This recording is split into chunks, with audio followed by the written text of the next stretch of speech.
लोकसभा चुनाव को लेकर कांग्रेस ने लोक लुभावन घोषणा पत्र जारी किया है। कांग्रेस ने हम निभाएंगे के वादे के साथ न्यूनतम आय योजना, रोजगार सृजन और किसानों के लिए अलग बजट समेत 5 बड़े ऐलान किए हैं। कांग्रेस के इस घोषणा पत्र में पार्टी नेताओं में उत्साह है, वहीं बीजेपी इसे झूठ का पिटारा कह रही है। गरीबी पर वार 72,000। कांग्रेस ने लोकसभा चुनाव में अपने सबसे बड़े हथियार न्यूनतम आय योजना के इस नारे के साथ अपना घोषणा पत्र जारी कर दिया।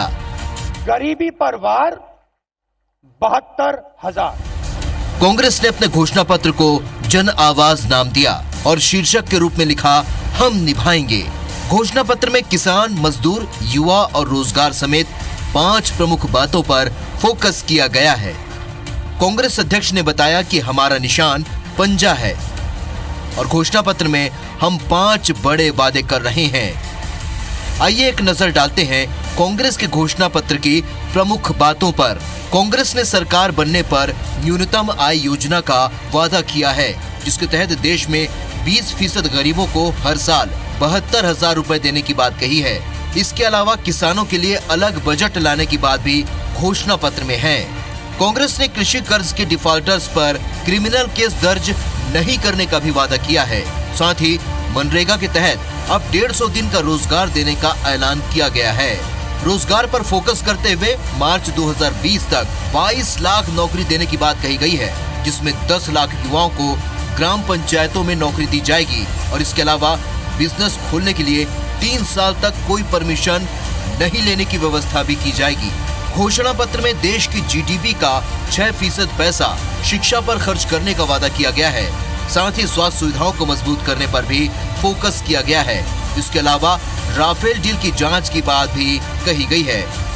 गरीबी पर वार 72,000 और यह कांग्रेस पार्टी की पहली गारंटी है कि हिंदुस्तान के 20% सबसे गरीब परिवारों को हर महीने उनके बैंक अकाउंट में कांग्रेस पार्टी की सरकार डायरेक्ट पैसा डालेगी। एक साल में 72,000, 22 लाख सरकारी रोजगार खाली पड़े हैं, उनको कांग्रेस पार्टी मार्च 2020 तक भर के दे देगी।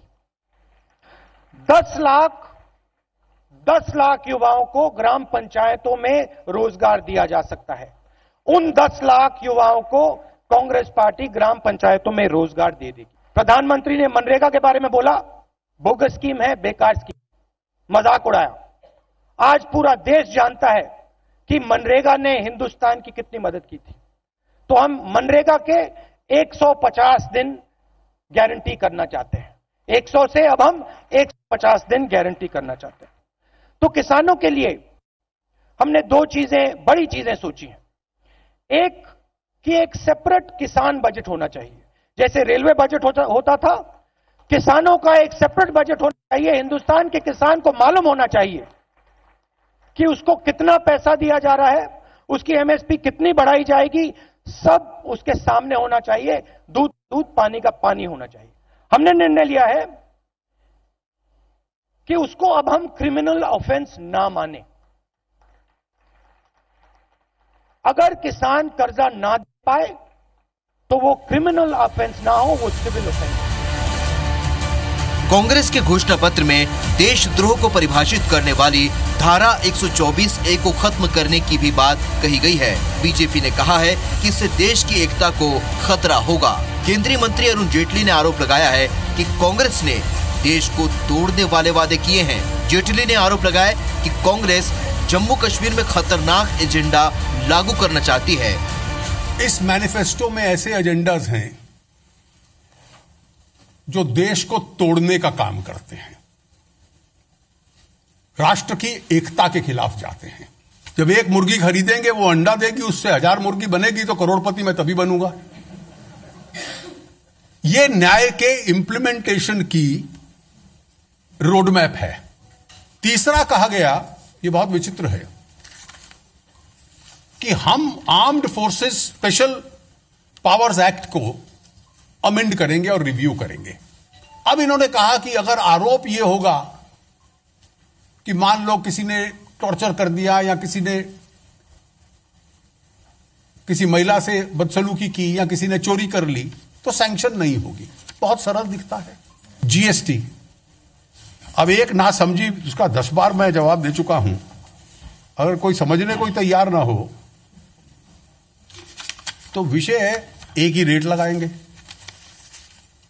अरे एक रेट होता है, ये मुझे लगता है एक बार सिंगापुर गए थे तो मैंने वहां के प्रधानमंत्री जी से पूछा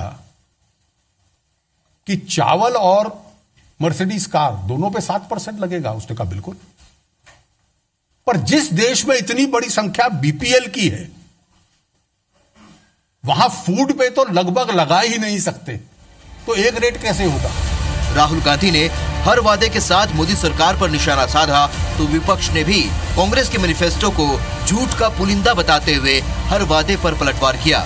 ब्यूरो रिपोर्ट, IBC 24।